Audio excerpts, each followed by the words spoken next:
Hi everyone, चलिए आज हम नेक्स्ट टॉपिक की तरफ बढ़ते हैं, that is bacterial reproduction.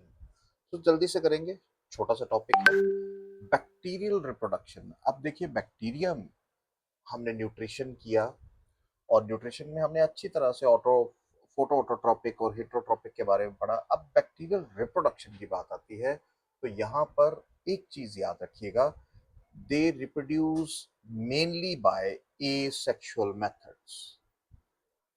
they reproduce mainly by asexual methods. Sexual method जो है यहाँ नहीं होता, हम ऐसा कह सकते हैं एक टाइप ऑफ सेक्सुअल रिप्रोडक्शन जिसे हम जीन रिकॉम्बिनेशन कहते हैं, जिसे हम जीन रिकॉम्बिनेशन कहते हैं, वो यहाँ होता है। जैसे हम लेते हैं, जैसे ट्रांसफॉर्मेशन हो गया, ठीक है, देयर इज ट्रांसडक्शन हो गया। चलो नेक्स्ट ले लेते हैं ट्रांसडक्शन। और इसके बाद जैसे कॉन्जुगेशन हो गया, और इन इन इन मेथड्स की भी हम बात करेंगे। We will talk about these methods later, लेकिन आज के बारे में हम बात करेंगे एसेक्सुअल मेथड्स की। तो चलिए, एसेक्सुअल मेथड्स, जहां तक हमने ये इंट्रोडक्शन की बात है, हमने आपको बता दिया that they reproduce asexually only. ठीक है, तो ये याद रखिएगा, इस sexual reproduction like method which is known as gene recombination. इसे आप सेक्सुअल रिप्रोडक्शन इसलिए कह सकते हैं क्योंकि यहाँ पर there is transfer of genetic material. So transformation होती है, ट्रांसडक्शन होती है और कॉन्जुगेशन होती है। यहाँ तक तो हमें सारी चीजें क्लियर हो गई। चलिए, हम सबसे पहले हम ले लेते हैं the asexual method which includes binary fission and budding. तो सबसे पहले हम बाइनरी फिशन की बात कर लेते हैं।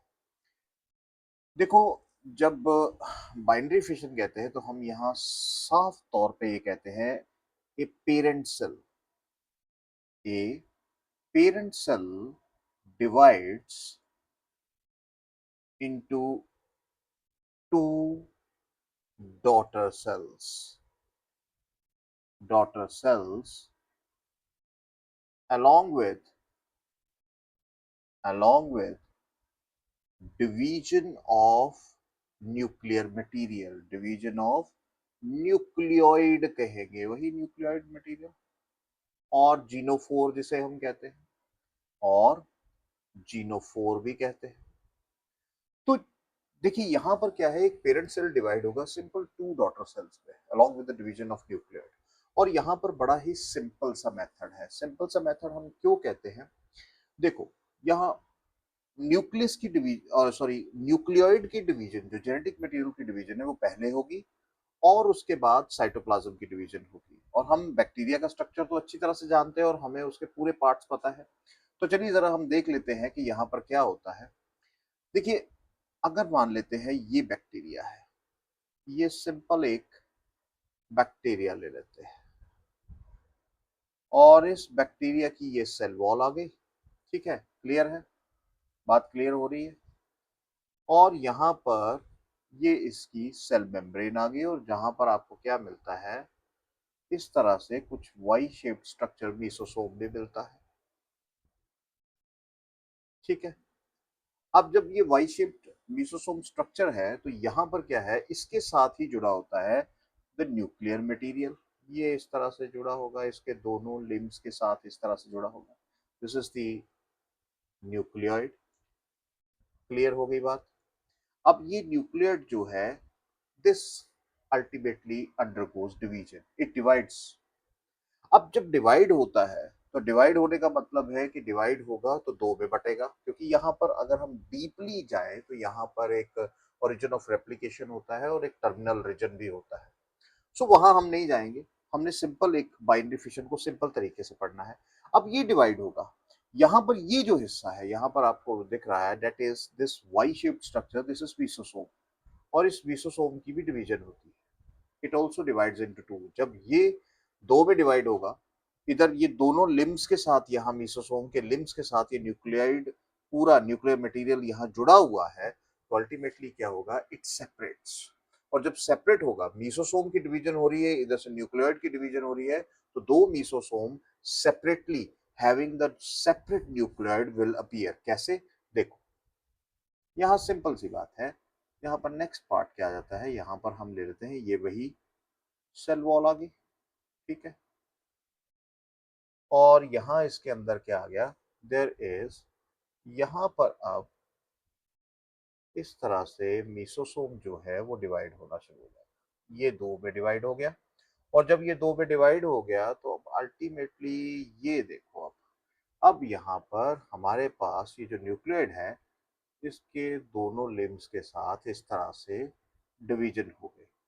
अब ultimately what happens, there is formation, protoplast division होगी। प्रोटोप्लास्ट डिवीजन होगी तो इसका मतलब सेल मेम्ब्रेन जो है वो भी अब अंदर की side, there is invagination of the cell membrane. Invagination of cell membrane का मतलब क्या है, it will move to the inner side, ये इस तरह से अंदर की साइड मूव कर जाएगी।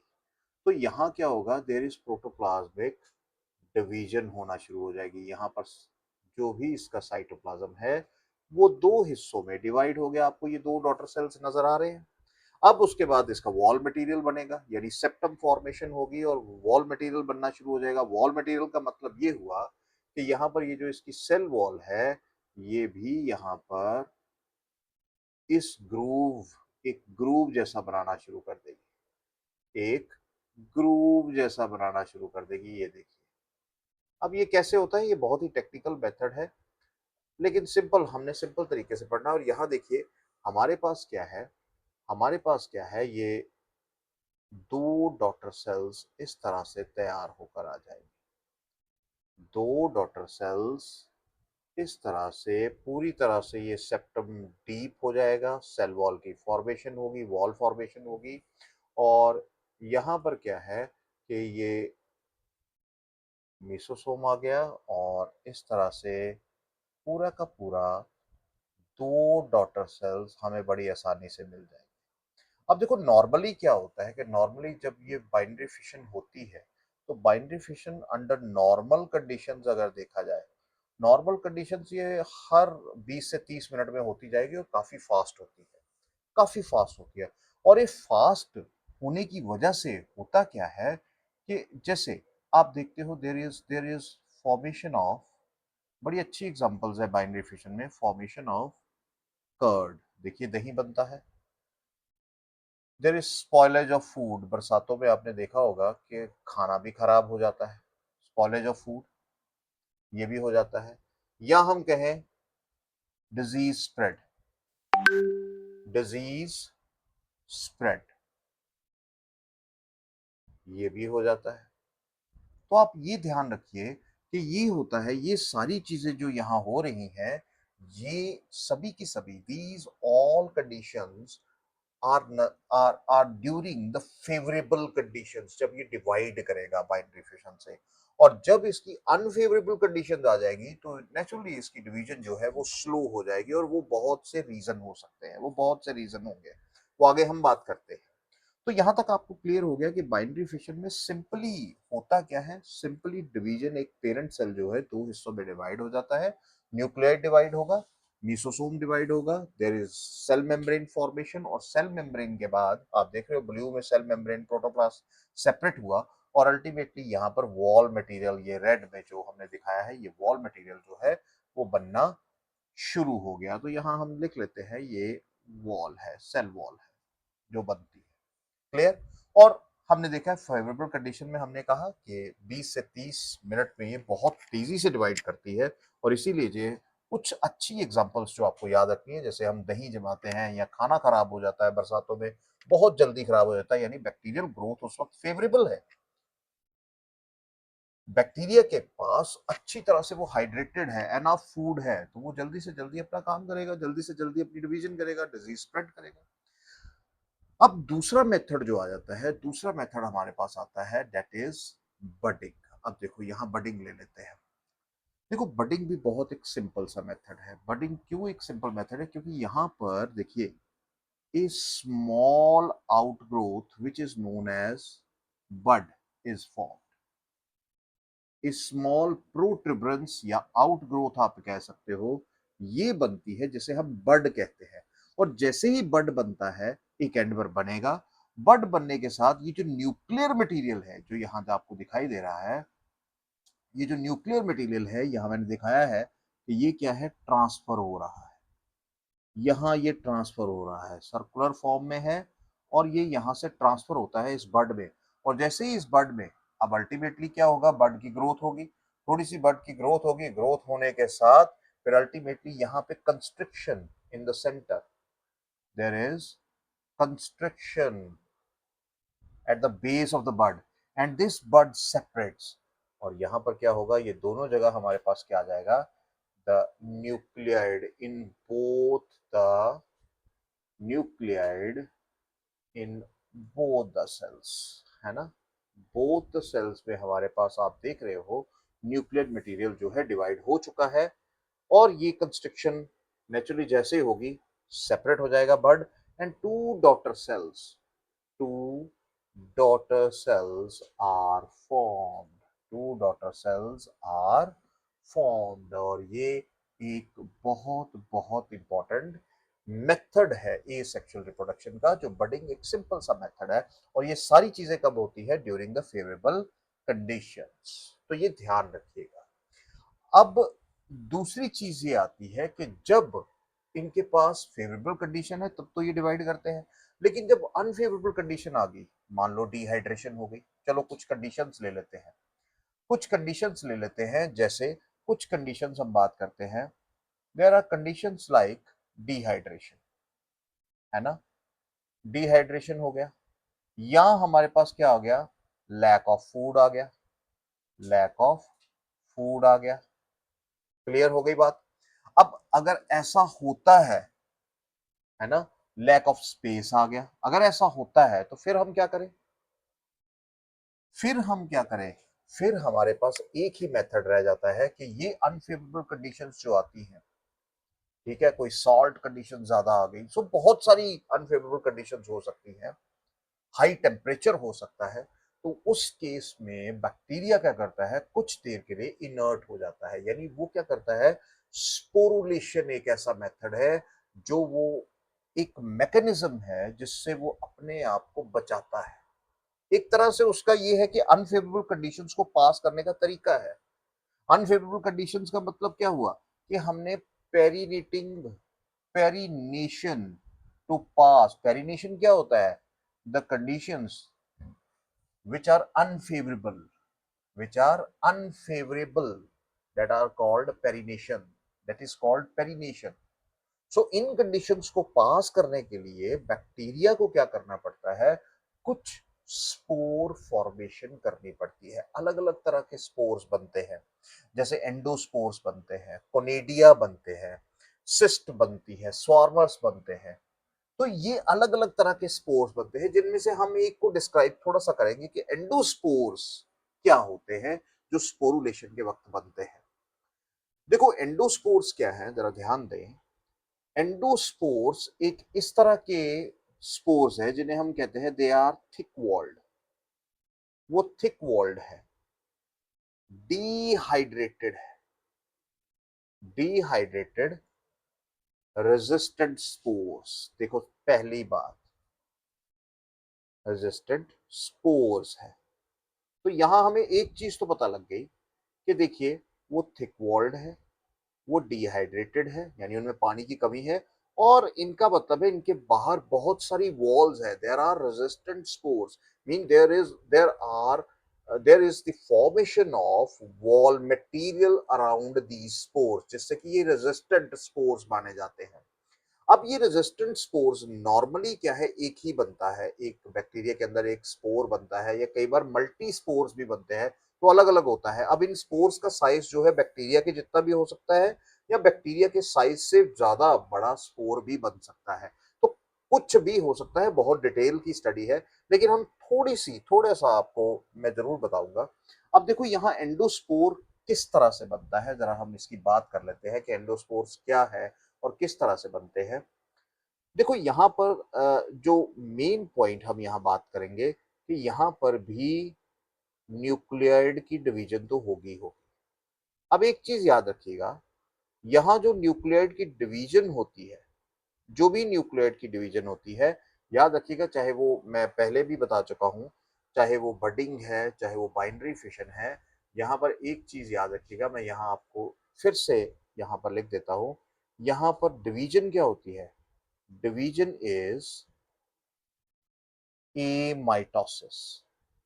मुझे याद आ गया, डिवीजन इज ए माइटोसिस। यहाँ किसी तरह की माइटोसिस डिवीजन नहीं होती है, यानी without spindle, nothing else, simple एक सेल दो में डिवाइड हो जाता है, कोई इंटरफेस, कोई कुछ नहीं, कोई फेजेस नहीं, माइटोसिस वाला वो चक्कर ही नहीं रखा है। It is simple A mitosis division. So clear है बात? अब देखो, अब यहाँ पर न्यूक्लियर डिवीजन अगर हुई तो हमें पता है कि ए माइटोसिस, जैसे मैंने अभी कहा, ठीक है। अच्छा, दूसरी चीज यहाँ क्या हो रही है कि न्यूक्लियर डिवीजन अगर होती है तो यहाँ पर जो प्रोटोप्लास्ट डिवीजन होगी, जो अल्टीमेटली प्रोटोप्लास्ट डिवीजन होगी, वो अनइक्वल होती है।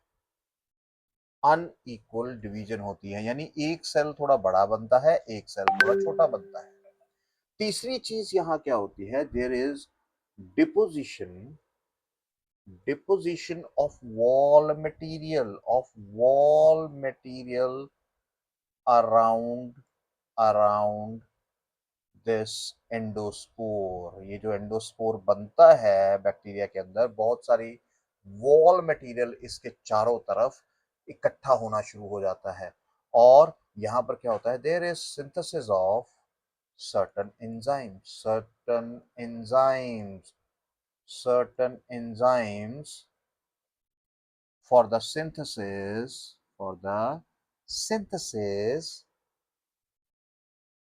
of wall material.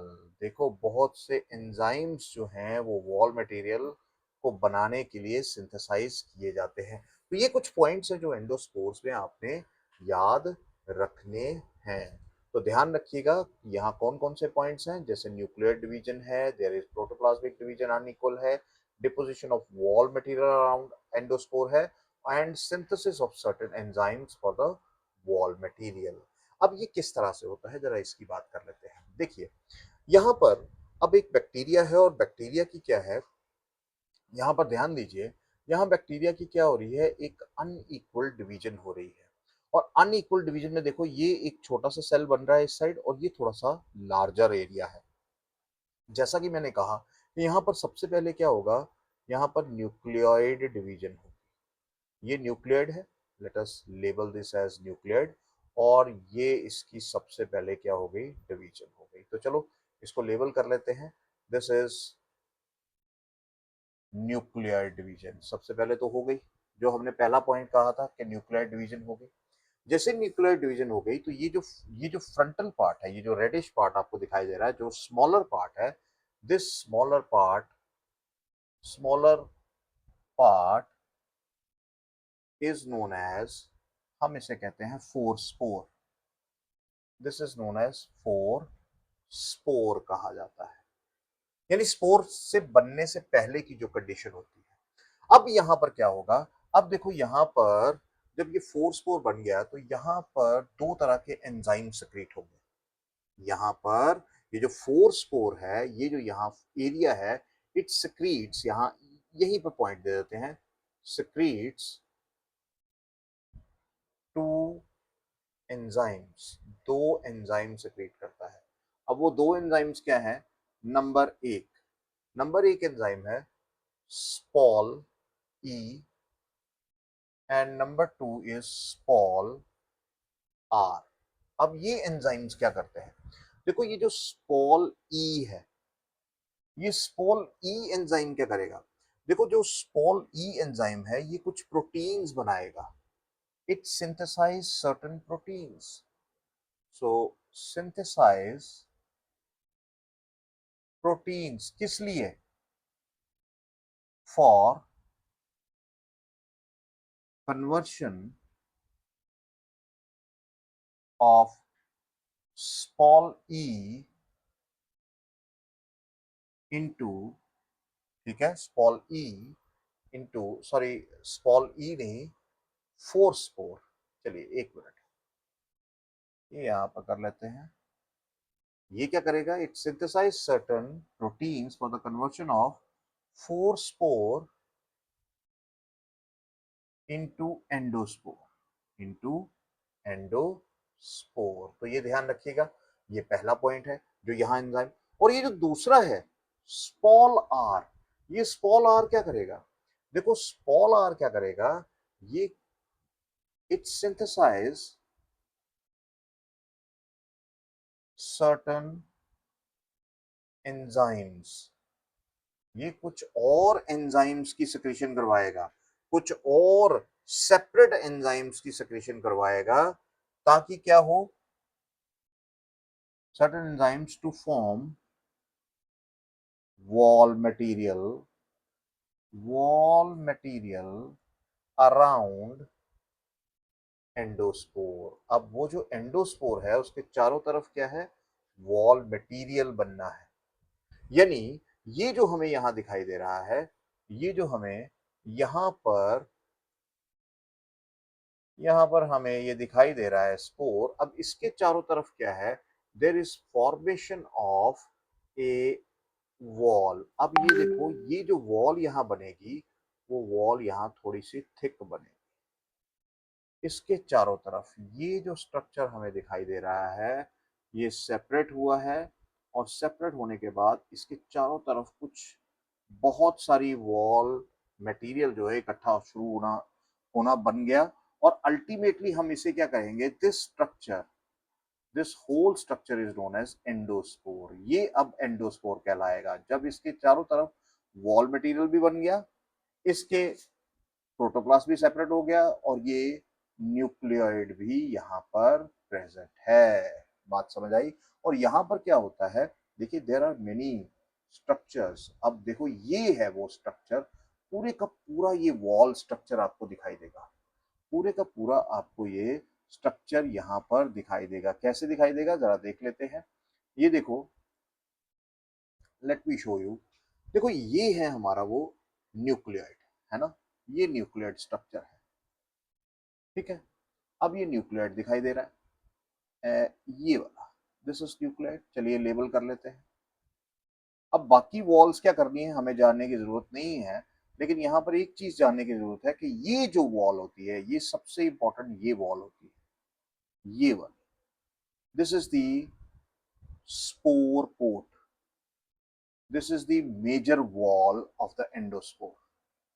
ये मेजर वॉल है, ये क्या है, मेजर वॉल होती है, जिसे स्पोर कोट कहते हैं। इसके अंदर यहाँ पर क्या है, दिस इज द कॉर्टेक्स, यहाँ पर कोर वॉल है, यहाँ पर अंदर प्लाज्मा मेम्ब्रेन, ये इसकी प्लाज्मा मेम्ब्रेन है। बाकी हमें जानने की जरूरत नहीं है, पर मैं इसलिए ये स्ट्रक्चर यहाँ बनाया है ताकि आपको ये पता चल जाए कि अगर इस एंडोस्पोर के बाद कितनी ज्यादा प्रोटेक्शन होती है, और ये सारा क्यों होता है, to pass the perennating conditions, perennating conditions, perennating conditions. और याद रखिए ये पेरिनेटिक कंडीशंस इतनी स्ट्रॉन्ग अनफेवरेबल कंडीशन को पास कर सकता है कि अगर अगर मान लेते हैं कि there is a temperature of -100 degree C, तो ये इसको भी पास कर जाएगा, या +100 डिग्री सी इसको भी पार कर जाएगा। इतना स्ट्रॉन्ग वॉल स्ट्रक्चर होता है इसके चारों तरफ। तो इसीलिए ये बड़े ही लाइट होते हैं और इजीली डिस्टर्ब, ये आराम से इजी डिस्पर्सल होता है इनका, क्योंकि लाइट वेट होते हैं, आराम से ये डिस्पर्स हो सकते हैं।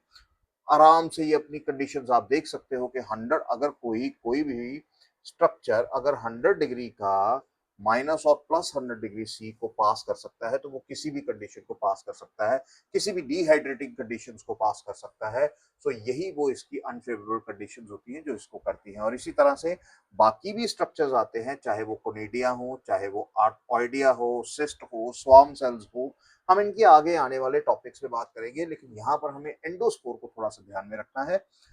सो आई होप आपको ये सारा स्ट्रक्चर इजीली समझ आया होगा। इन स्ट्रक्चर्स में से आप ये ध्यान रखिएगा कि इन स्ट्रक्चर्स में से आपको बहुत से क्वेश्चंस, इस टॉपिक में से बहुत से क्वेश्चन आ सकते हैं। तो इसीलिए इस टॉपिक को मैंने काफी डिटेल में आपको करवाने की कोशिश की है। So I hope you like the lecture. So do share, comment and subscribe. Thank you very much.